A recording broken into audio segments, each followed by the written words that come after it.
Honda Civic je zagotovo eden najbolj vozniških avtomobilov.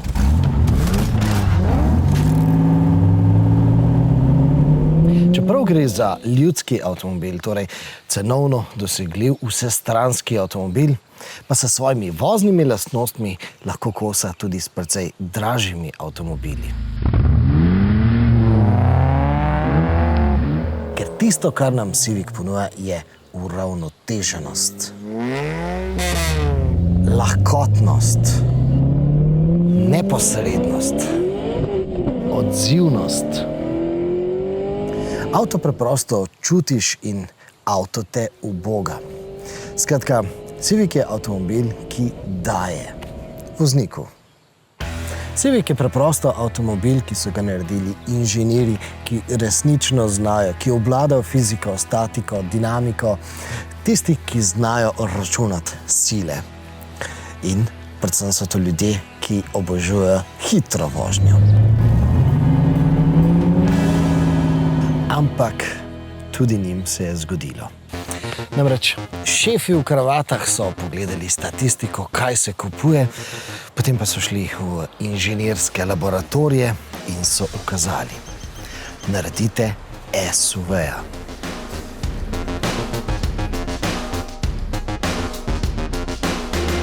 Jaz sem prepričan, da so se takrat Hondini inženirji prijeli za glavo, ker naloga se v resnici glasi: vozniško idealen avtomobil je treba pokvariti. Ampak tisti klasičen menedžerski odgovor, da so problemi zgolj izzivi, se je v tem primeru res pokazal kot zelo učinkovit. Namreč ta SUV, Civic SUV, se zdaj imenuje ZRV, oziroma ZRV je praktično Civic SUV. Seveda, bistven del pri tem je, da je to Civic. In izkazalo se je, da ko pri razvoju avtomobila prioritetno vlogo zaupaš inženirju za vozno dinamiko, potem bo ta tudi takšnemu kompromisnemu avtomobilu vlil zelo dobre vozne lastnosti. Ja, seveda je ZRV občutno manj dinamičen kot pa Civic, saj ne more biti drugače, škatla je pač nekaj drugega kot pa recimo sulica. In to se pri tem avtomobilu najbolj pozna recimo na avtocesti, kjer avtomobil dejansko slišite. Pa ne slišite motorja, ampak slišite veter, seveda zaradi aerodinamike. Ampak kdor zna, ta ponovadi ve tudi, kje se da vzeti. In zato je tudi ZRV pravzaprav vozniški avtomobil. Zato pojdite z njim na ovinke in uživajte.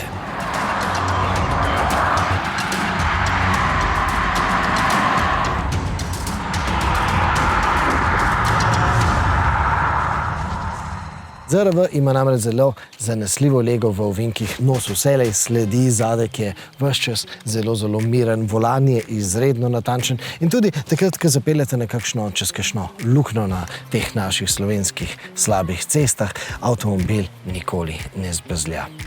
Se pravim, ZRV je že skoraj kot Civic.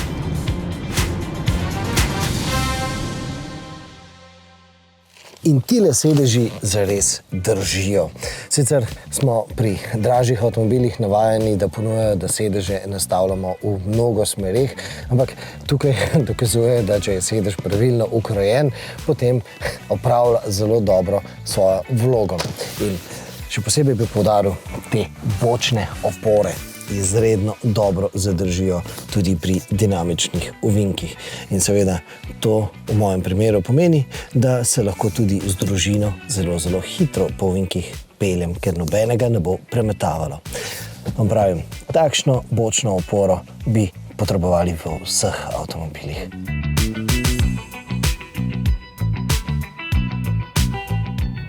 In tole vam pokažem.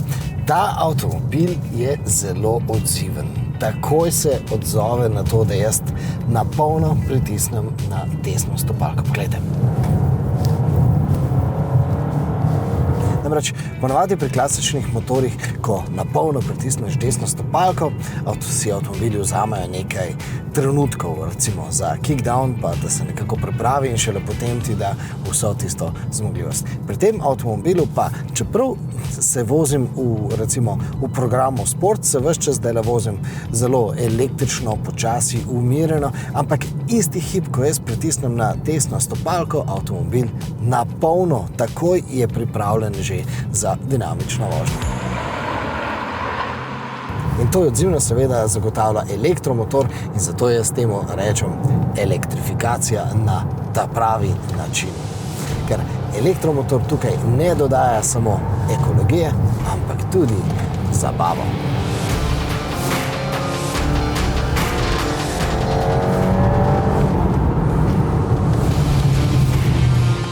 In tako kot pri Civicu lahko tudi pri ZRV pohvalimo porabo goriva. Seveda, razlika med tema dvema modelama je vsaj pol litra na 100 km, seveda v prid Civicu, ampak tudi tukaj lahko poročamo, da se recimo s porabo 6,5 litra na 100 km, kar je dobra poraba, zelo, zelo veliko dinamično vozite. V tem podatku imamo zelo veliko avtocestne vožnje in pa tudi zelo veliko dinamične vožnje po ovinkih.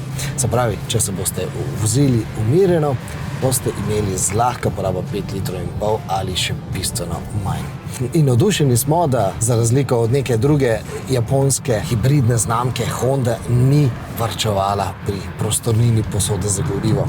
In to seveda pomeni, da lahko z enim polnjenjem prevozite skoraj da 1000 ali celo več kilometrov. Seveda v kombinaciji z umirjeno vožnjo, če pa se vozite tako, kot smo se vozili mi, pa smo izkoriščali pozne lastnosti tega avtomobila, pa smo s enim rezervoarjem prevozili kar 800 kilometrov. Seveda ta podatek zelo, zelo godi.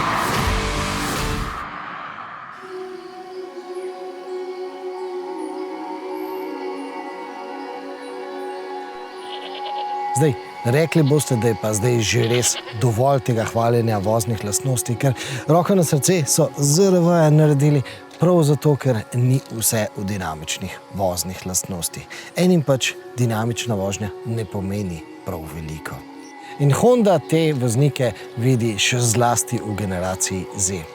Če tako kot jaz vsakeč znova pozabiti, kateri letniki že spadajo v to generacijo, no, naj vam povem, da so to mladi vozniki. Zdaj so stari recimo tam nekje 25 do 27 let. In to je generacija, ki jih vožnja pravzaprav ne briga kaj dosti. Tudi vozna tehnika jih sploh ne zanima in zato ima ta ZRV tak hibridni pogonski sklop, ki je še zlasti v mestu skoraj da povsem neslišen. Pravzaprav sploh ne veš, da imaš tukaj pod pokrovom en motor, klasičen bencinski motor. To je tudi generacija, ki jim bistveno več kot solo vožnja po ovinkih pomeni, da lahko gredo s prijatelji na izlet. In zato je zelo, zelo pomembno, da ima ta avtomobil tukaj zadaj kar udobne sedeže. Predvsem pa bistveno več prostora za glavo, kot pa recimo v tistem Civicu, ki je pravzaprav že kar kupe.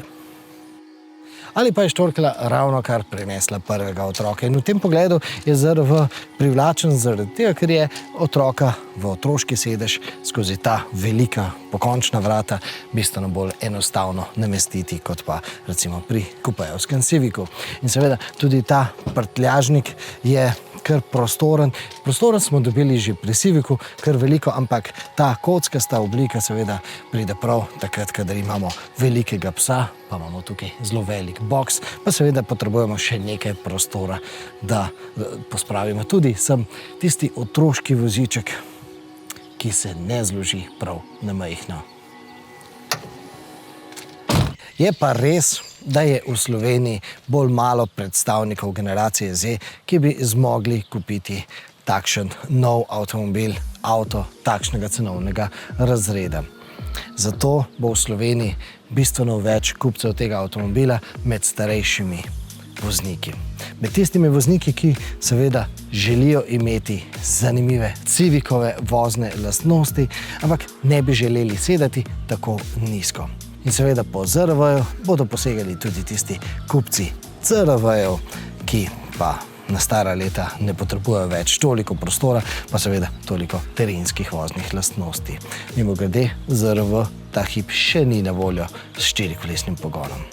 Ampak v vsakem primeru, če povzamem, to je vsekakor avtomobil, s katerim boste z veseljem avtocesto zamenjali za lepe tiste stranske, ovinkaste slovenske ceste. In seveda po takšnih ovinkastih cestah smo se vozili tudi z vami, gledalci avtomobilnosti, seveda Civiki. In vas vabim, da zdaj obudite spomin na tisto zgodbo z vašim naslednjim klikom.